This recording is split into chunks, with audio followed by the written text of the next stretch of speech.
Parties, it might be academy, it might be other companies. In many cases, in most cases, the best way to collaborate is with startups. You all know what's in common between BlackBerry and Blockbuster and Agfa and Kodak and Yahoo and MySpace. They've all been disrupted by technology. And we would like to work and initiate companies like Netflix, like Amazon, like LEGO, like even Coca-Cola that have great innovation programs. We would like to work for such companies and not for the previous ones.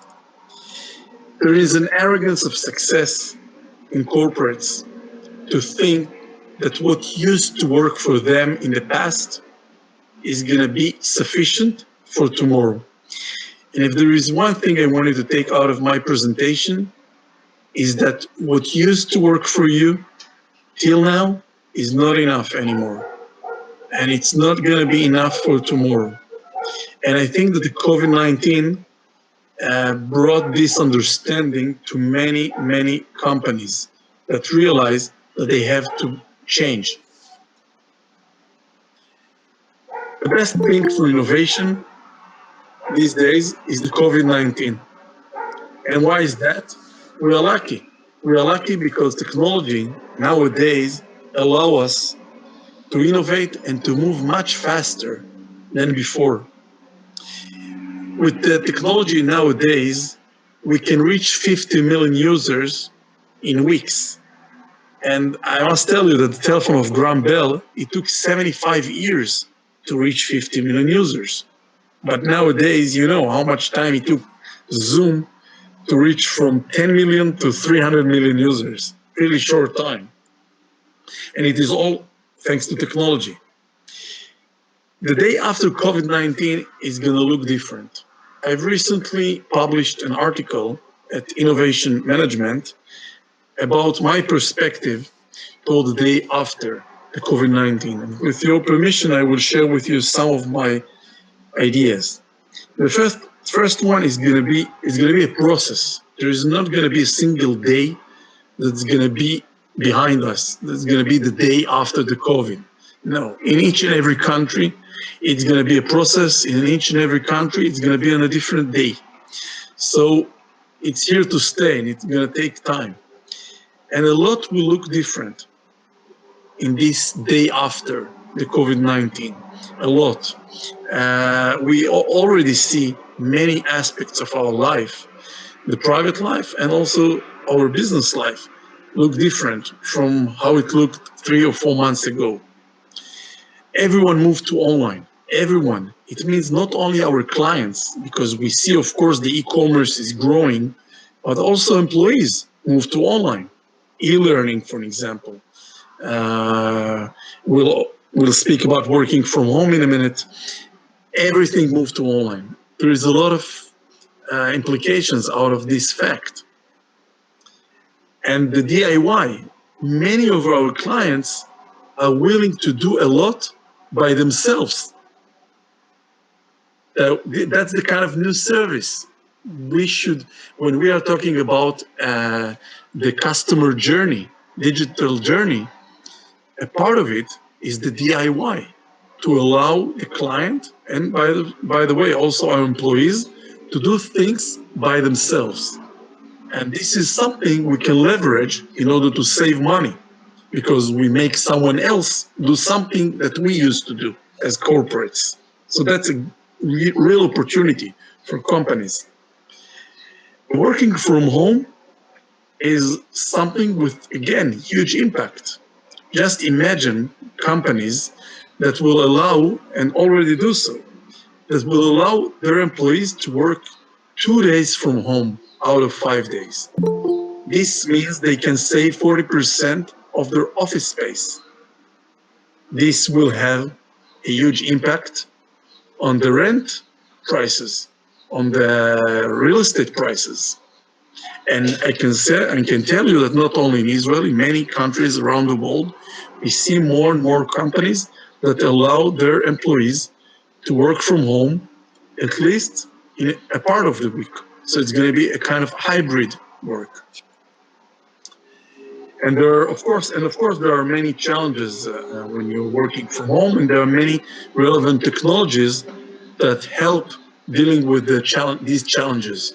I recently had a webinar where we shared like over 10 startups from Israel that help companies, corporates, to work from home and to overcome the challenges. And another thing is the safe zone stamp of the COVID-19 free is going to be the kind of new security standard. Airports is one example. Hotels, shows, concerts. People would like to know that they're in a safe zone, that they're not risking their health. So there's a need for such a stamp, so people will be comfortable. There is some noise, so if you can please put everyone on mute, it's going to help. Thank you. There are industries that will not be able to get back to normal without a governmental act. One of them is travel, for example. This is a kind of market, a kind of domain that needs the government assistance. And there's a lot to learn from other countries, and it is highly recommended to learn from others and then take the best and use it in your own country or in your own domain. Another challenge in the day after is going to be that we are in a global recession.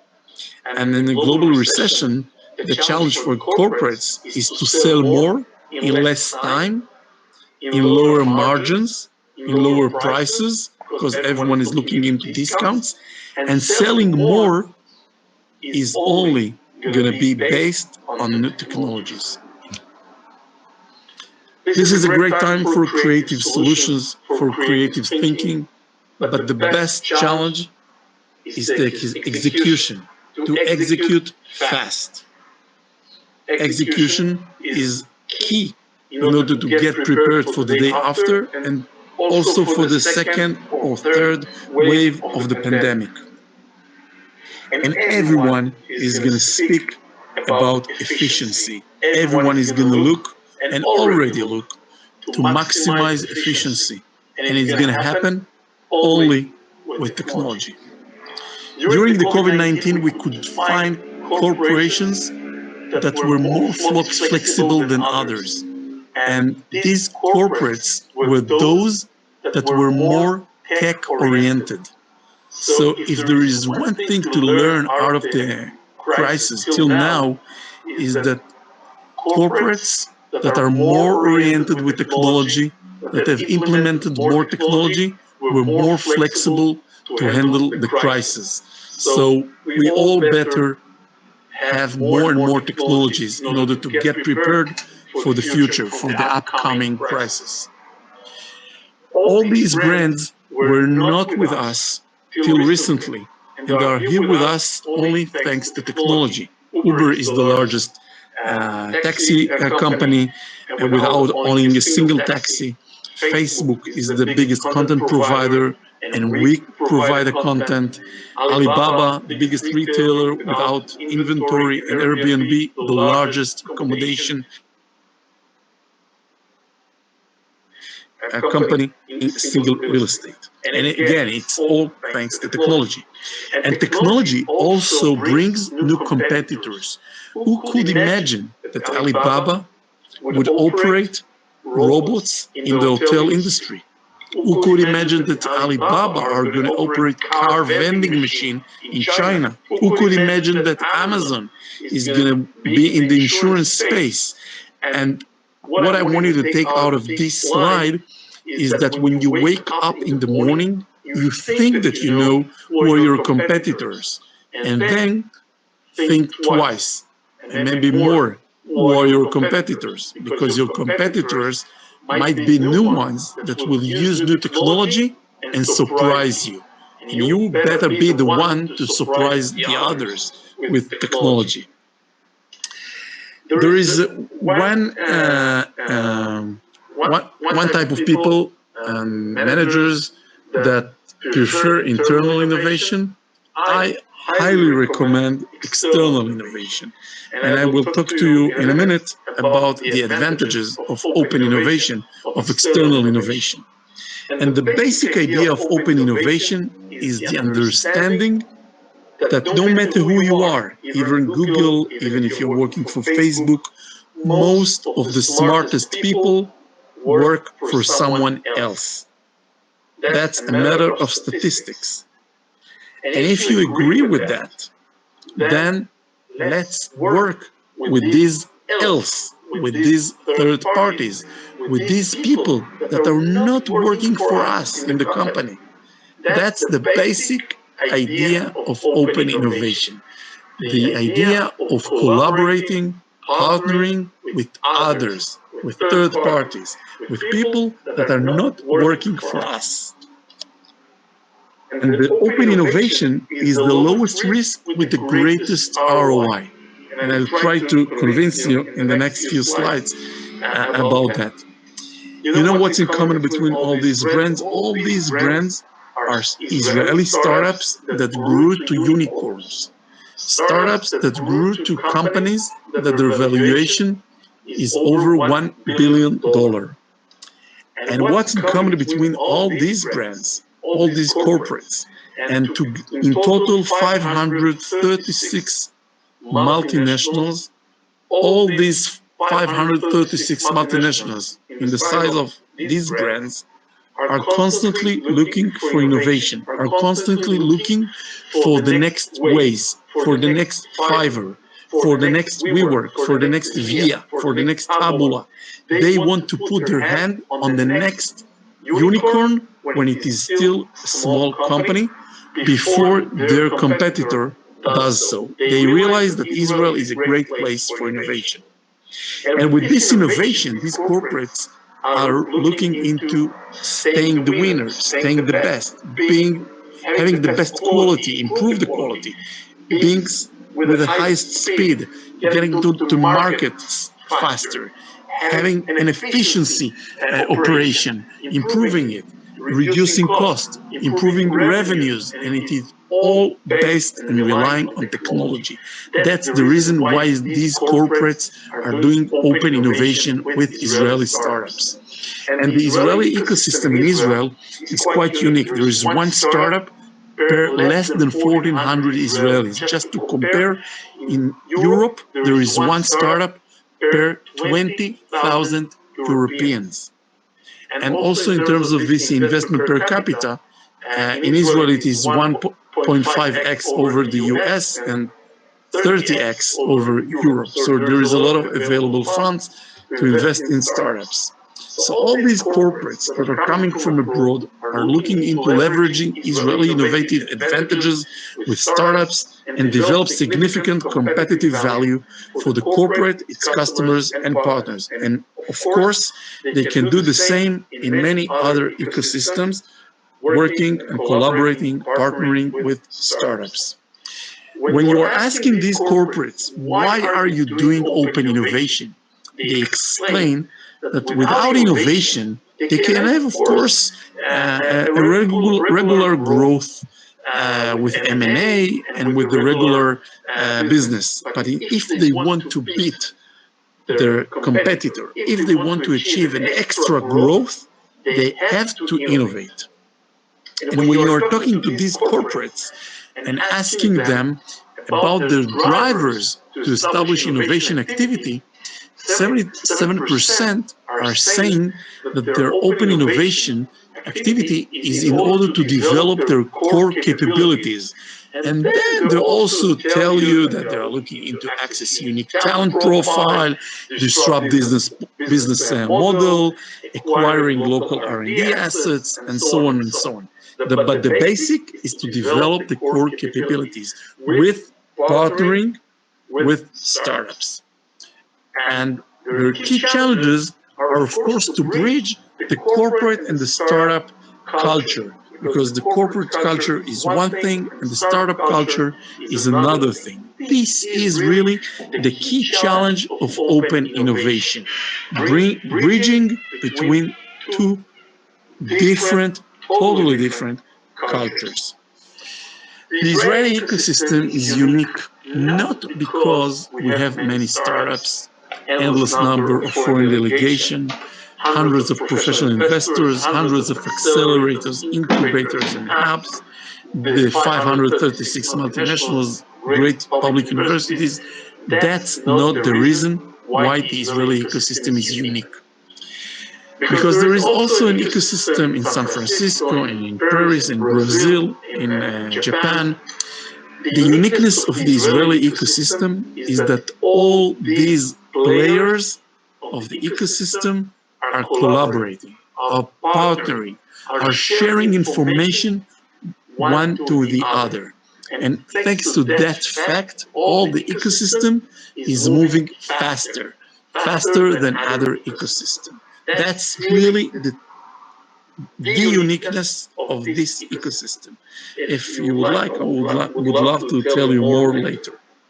When you're looking for the Israeli landscape, for the Israeli ecosystem, all you need to do in order to get a first initial understanding is to Google, and to Google Israel ecosystem and then the specific domain that you're looking for. In this case, cyber. Each and every tiny logo here is a startup. IoT, this is what you get. This is for financial technologies, FINTECH. This is for insurance, InsurTech. This is for retail technologies. This is for deep technologies. This is for artificial intelligence. And you must agree with me that this is quite impressive. Each and every tiny logo here is a startup, an Israeli startup in the area of AI. And this is for travel technology. And these are startups that help combating the COVID-19 virus. So as you can imagine, it is relatively a new map, a new ecosystem map that helps you navigate in the ecosystem. These startups, when they approach you as companies, as corporations, Brazilian corporations or other, they're looking into running a POC with you. They would like to have you as design partner with them. And this is a win-win. Why is it a win-win? Because on one hand, there is a startup that is eager to succeed. These startupists are working 24/7. They are well updated in the technology. They're really the best with technology. On the other hand, you have a corporate that is looking into innovation, that would like to innovate fast, that has a lot of know-how that the startup not necessarily has. And this collaboration, this partnership is a win-win. And when you're working with a startup, in most cases, you're even going to get a great commercial deal with them when you work together. I recently shared this article, published this article at Innovation Management, sharing 10 practical tips for corporate open innovation based on my experience with my clients that are from many verticals. The first tip is to have a strong commitment from the top management. And when I'm saying top management, I mean not only the C-level, the CTO, CIO, CEO, CFO, CMO, and others. I mean also the board members. And I don't know how much are you familiar with board members, but in many cases, these boards has no clue about innovation and its value. And why is it that important?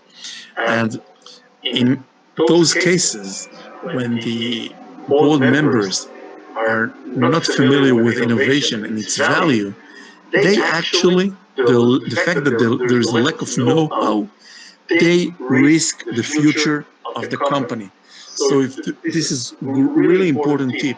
If you're in touch with board members, with top management managers, with company owners, shareholders, tell them, if your board members don't understand innovation and its value, they risk the future of the company. As simple as that. And this lack of knowledge is the problem. Because when you know better, you perform better. When a board member understands more about innovation, the company does better by far. So one of the things is to have a diversity in the board.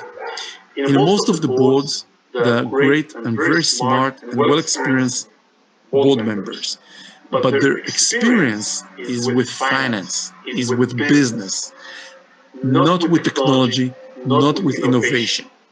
And diversity is super important. Bring people with this extra knowledge of innovation and technology to your boards. You'll see, once they are there, the whole discussion and around the board is going to be completely different. In Israel, it is mandatory by law that in each and every bank, there is going to be at least one board member who is specialized with technology and innovation. So it is mandatory. And it is super, super simple step with a huge impact. Highly recommended. According to MIT study, when you have not one board member like that, when you have 3 board members with a strong understanding and expertise in innovation and technology, the bottom line of the company is getting better, is improved. The profit margin, the revenue growth, the asset yield, and the market value growth, all are better. Have 3 board members, you'll get such results. And it is not surprising that the average age of a board member in the S&P 500, and it's the same in Israel, and I bet it's the same in Brazil, I would be surprised if not, the average age is 60 of the board members.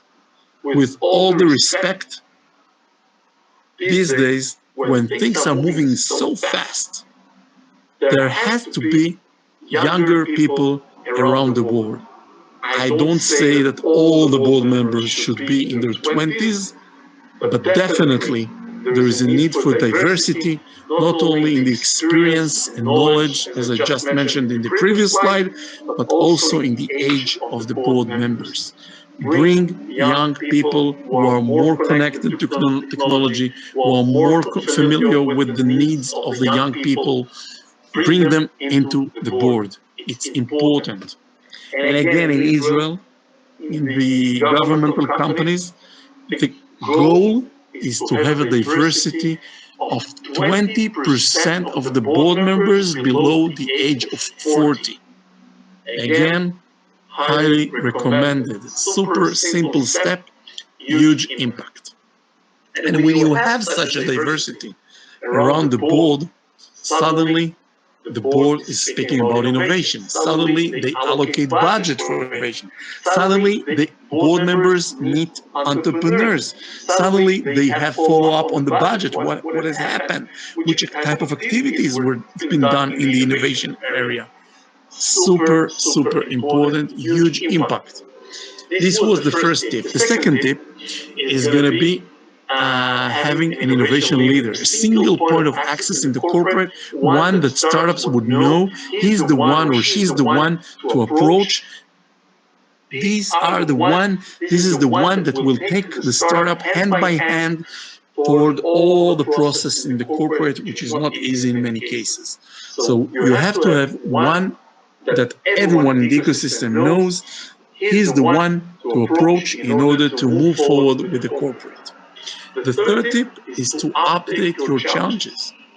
I hope you agree with me that your challenges on March 1st are totally different than the one that you have nowadays.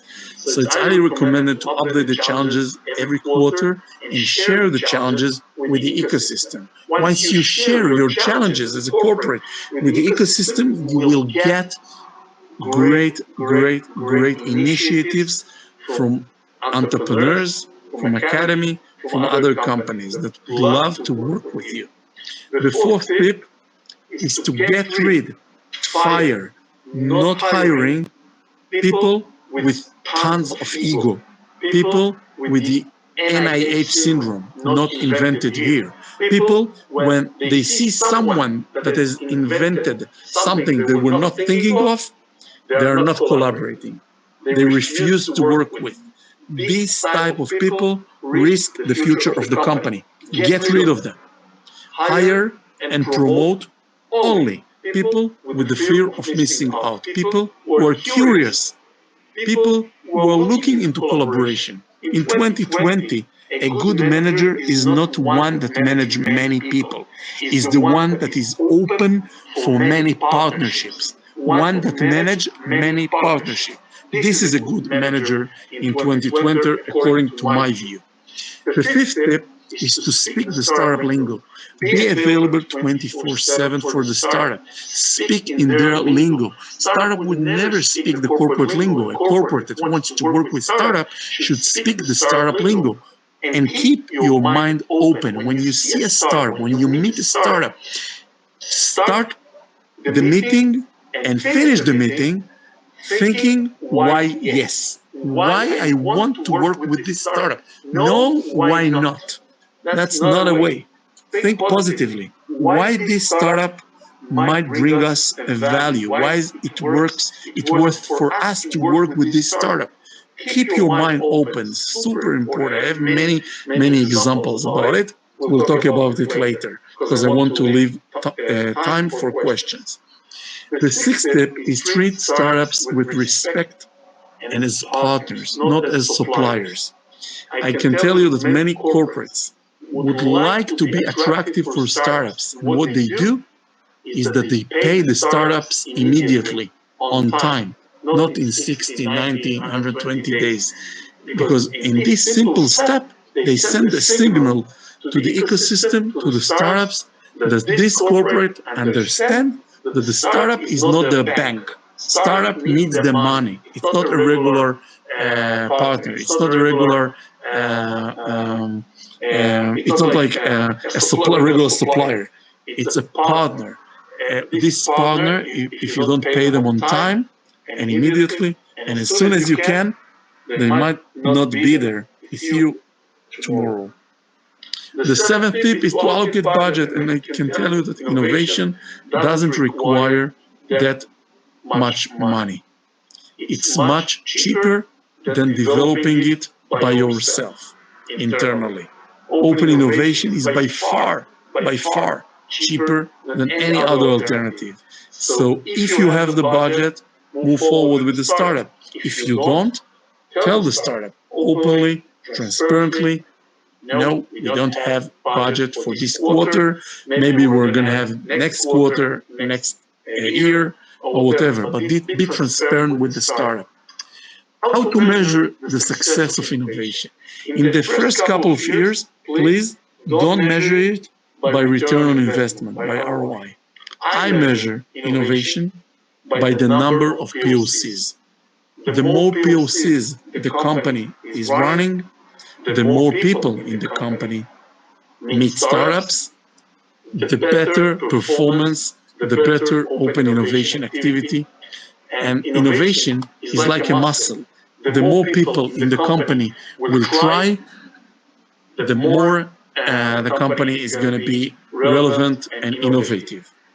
The ninth tip is don't expect the startup to give you equity for free for the fact that you're working together. If you want to have equity, pay for that. There are no free meals, no free gifts. And the last tip is minimize bureaucracy. I know it is difficult, but it is feasible. It is possible, I can tell you. Minimize bureaucracy. Create a green line in order to move forward fast. And in order to do so, you have to get the engagement of the procurement unit, of the legal department, of the finance, of everyone. Everyone needs to understand the value of innovation and why we minimize bureaucracy for them. During the COVID-19, during the crisis, we could see two types of employees in corporations. Everyone is working from home, but in some cases, the employees are working from home and spend most of their time watching Netflix. This is one type of corporate people, and the other type of corporate employees are those employees that are at home, are in front of Zoom in most of the time, and pushing forward also innovation. Also innovation during this time because they understand that they have to prepare a surprise for their competitors in the day after. They have to be better. They have to integrate more and more technologies because they understand the more technologies they will have, the better performance they will have. So now is a real opportunity during the COVID-19 to integrate more and more technologies, to collaborate more and more with startups. There are many, many opportunities out there working with startups. So we are living in an amazing time. I would recommend you, I'll give you, it's kind of tip how to do it. Sit internally with your corporate people, with your corporate managers, with the C-level, with the board members. Ask them, what are your challenges? What are the corporate challenges for the next year or 2 or 3 years?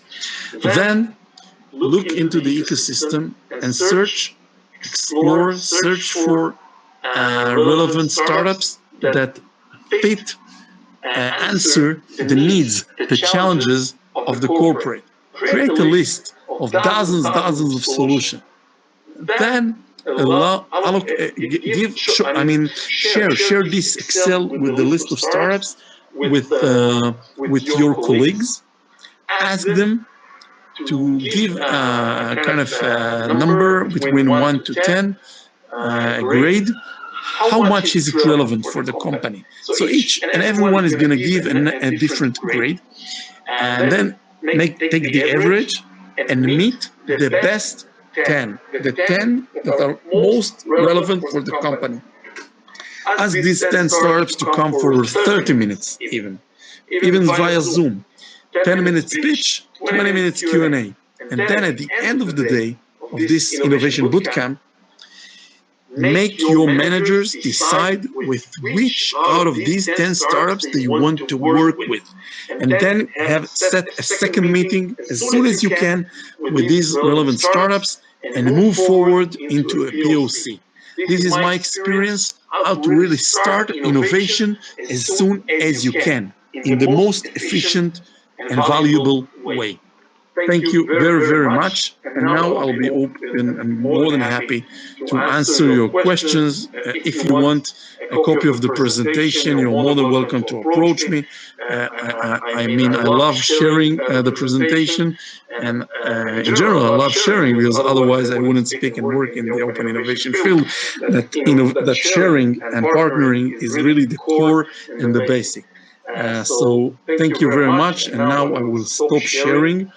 And so I'll be able to see your faces, and I'm quite open for you.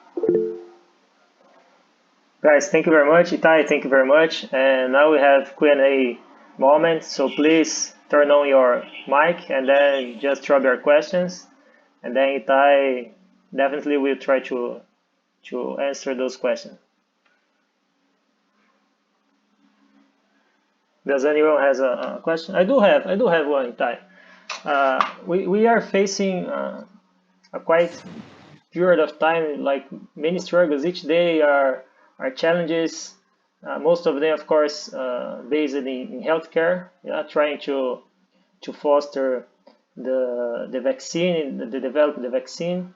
But in innovation aspect, I would say that there is a hype between agile methodologies and trying to apply those methodologies into some companies that are traditional and the culture is traditional. So how do you see the perspective between the gap between the traditional culture and the agile culture, and how to implement those into a perspective that turns the concept of open innovation to bring better results? So of course, I agree with you. This is the challenge. I mean, for traditional companies, but technology nowadays um, will. I mean, if those traditional companies will not integrate new technologies, will not innovate, they will disappear. They will collapse. They will end up like Nokia. So, and and actually, I think with a little understanding of the value of startups, of the value of technology, of the value of open innovation, those traditional companies can make the change relatively fast. Relatively fast. If they will take some of my tips, I recommend most all of the tips, but if they will take it and really realize what they need to do, they will find it is much, much simpler than they could imagine originally. It is much simpler. Once you have the understanding in the top of the company, in the C-level and in the board about the value, they will allocate the resources and it will happen. It will happen. It will happen, no doubt. I mean, I see many of my, I mean, all of my clients are traditional companies and they all face the same challenges. But if they do it right, they see results very fast, very fast. And without this, they will disappear. They will disappear. Because in one day, one of their competitors that they know or a new competitor that use technology and rely on technology will beat them.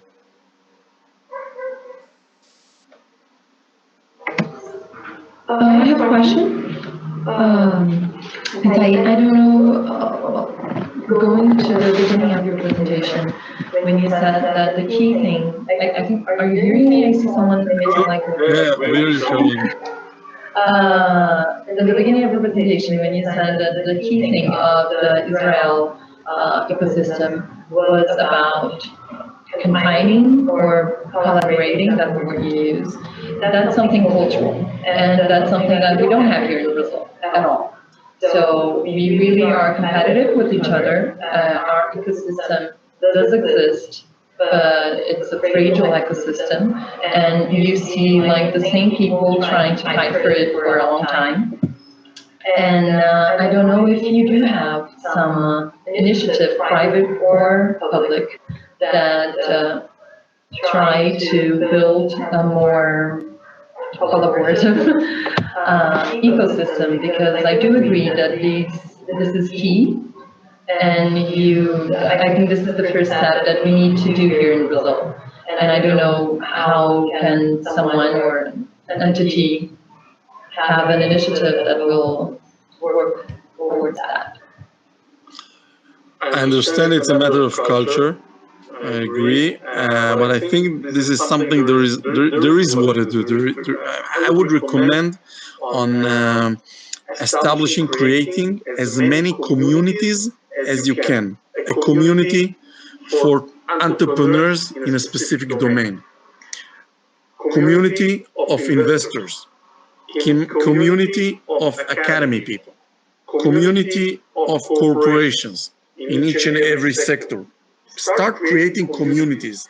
And when you have community of people like you, and you start having kind of conferences, webinars, which is more relevant nowadays, suddenly people meet each other, they share, they speak with each other, they see that collaboration might bring this extra value, the 1 + 1 3 equal to 3, synergy.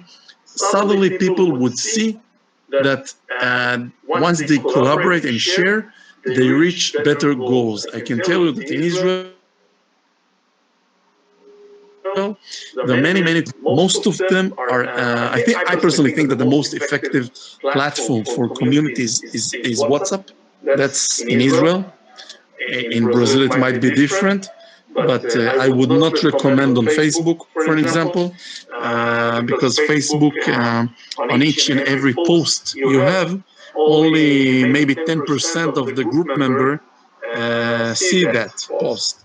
So it's not real sharing of knowledge. But with WhatsApp, if you manage it right, without all the bullshit and blah blah, then I think you would see a lot of value, a lot. So start these communities. I think it's a good way to start. Hello, Itai. This is Richard. Hi, Richard. Thank you for your presentation. It was very, very interesting. And I have a question for you. It was very interesting when you showed how large the startup ecosystems in Israel are. And my question is if you have any experience in how these ecosystems in Israel can connect to, let's say, other ecosystem or networks in other countries, especially in Latin America. And given the difference that can exist in a cultural way or even in a way of thinking, have you had any experiences in that? Yes, I think, and again, I will get back. It's kind of I connect the answer to you, Richard, with my answer to Carolina. Let's say you want to get in touch with the Israeli community in a specific domain.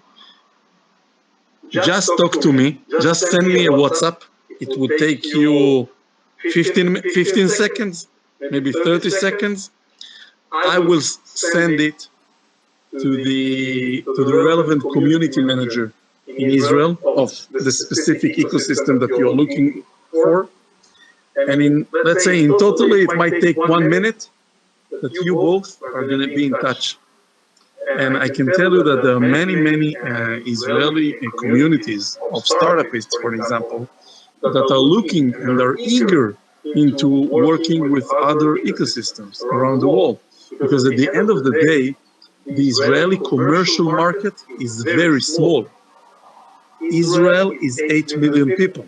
We create a lot of noise, but we are a very small place.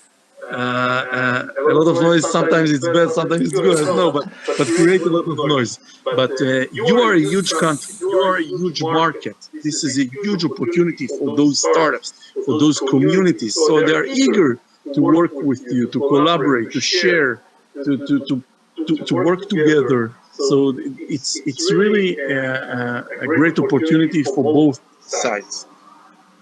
Great. Thank you very much. You're welcome. I'm waiting for a WhatsApp from you. Yes, I will. I promise. No problem.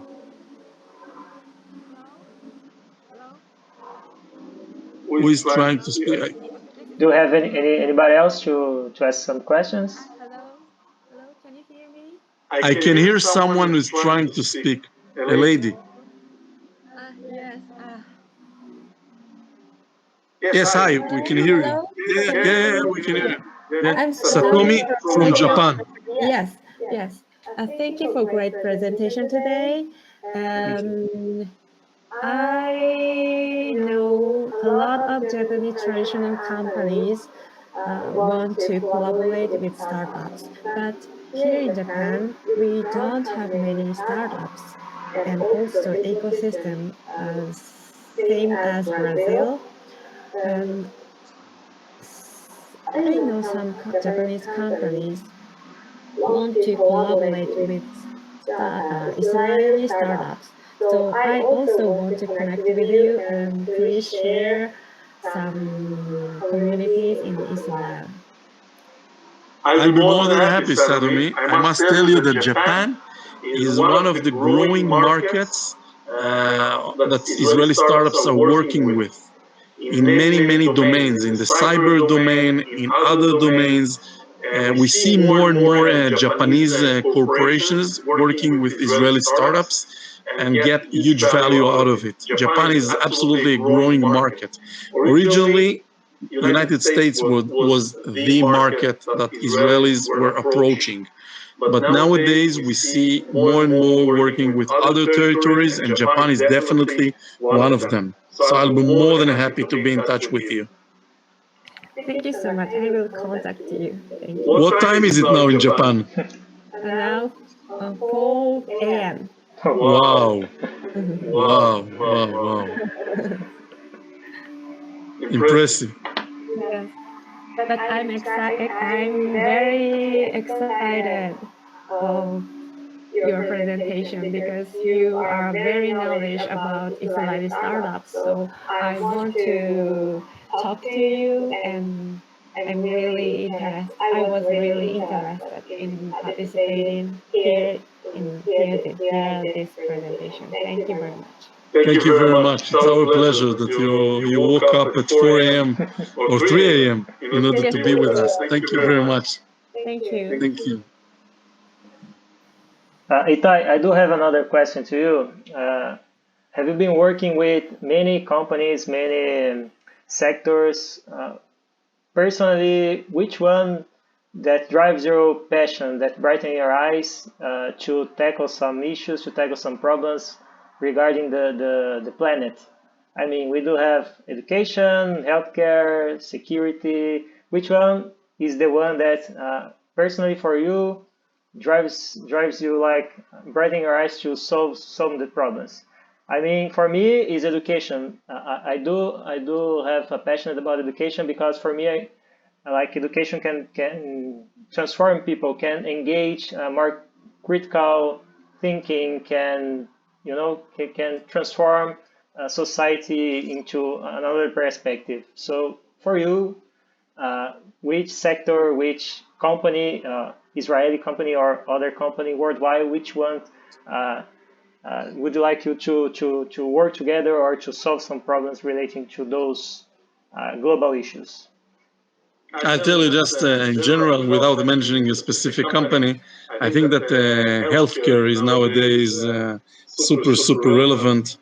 Not only because it's going to help us heal the world, but also it would allow open the business back. Because this is the challenge. This is a huge challenge, and for technology that would be able to create these safe zones that people will feel comfortable at and will not feel that like they risk their life when they travel, for an example. Without doing this, we will not be able to get back to normal life, and we all want to get to normal life, right? We want to travel, and we want to go to concerts, and we want to watch basketball games, and without those type of technologies around health, we will not be able to do so. So I'm quite optimistic. I think that it might take another few months, but at the end of the day, we will be able to get to normality. Itai, thanks for your presentation. It was excellent. Regarding to what you said and what Mateus asked for, I think third sector is also a worry that I have about because I have a third sector startup. And my question is, how can I try to enter on the Israel market with my social startup? I'll be more than happy to help you. Let me know later on, share with me some information about your business and about the type of activity that you're interested, and I will do my best to put you in touch with the relevant ones. Sure, it's going to be my pleasure. Thank you. Welcome. Hi, Ty. I also have a question. First of all, thank you for sharing your knowledge. It was very insightful. You mentioned about in the first year of working with a startup, don't not measure the effectiveness by ROI and should be measured by POC, right? But my question is about how do I sell that to the board in a traditional company? Like, okay, in the first year we're gonna have to, say it in a different way. So probably already faced this challenge before. So I would like some advice how to treat that. Have me invite me to meet the board and to give them the presentation, and then allow them to ask me questions, and I will try to convince them that in 2020 they have no other alternative than to use the best technology. They have no chance to develop it internally. the only chance for them to survive is to use external technologies. I would recommend startups. I think it's the best ROI. And I will tell them that in order to make this DNA change in the corporate, they have to have as many people in the corporate work with startups. In order to do so, they have to run as many pilots as possible, at least the first couple of years. And once they do so, the whole state of mind of these corporate employees is going to be shifted into being much more open, being much more collaborative, into looking into partnership, minimize the ego, and understanding that if they will not collaborate with startups, they will lose their seat, they will lose their job. And this, and I'll tell you from my experience, it is something that employees understand. If you explain them that, they realize, they understand, they get convinced. Because at the end of the day, the people in the corporate are smart people. They just don't know what they don't know. They don't know what is innovation.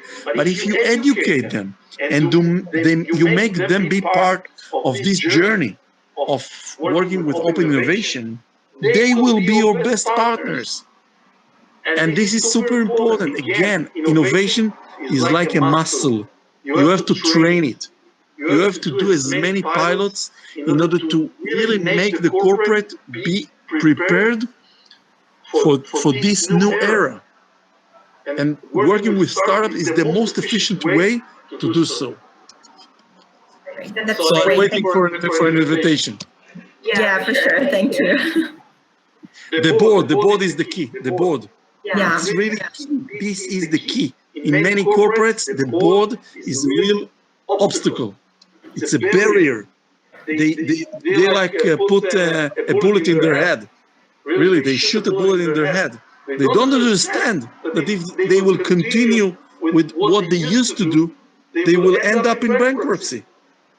They don't understand. It's really tough. Right. Thank you. You're welcome. So, Itai, if there is, of course, if there is anybody else want to question something, this is your moment.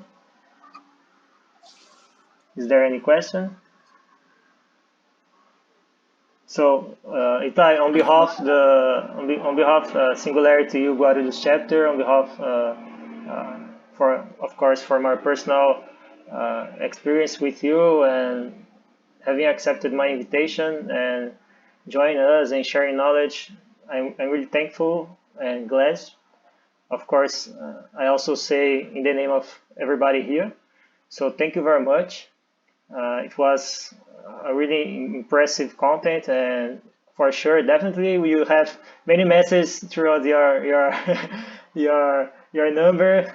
And I do hope Brazilian market can open doors to Israeli market, as well as Israeli markets can open doors to Brazilian market, and we can tackle many issues locally and globally. And yeah, let's do it. Yeah, if we not start it, nobody will. So let's go. Thank you very much. Absolutely. Thank you very much. It was great seeing you. Bye bye. Bye bye. Thank you. Thanks. Bye everybody. Bye bye.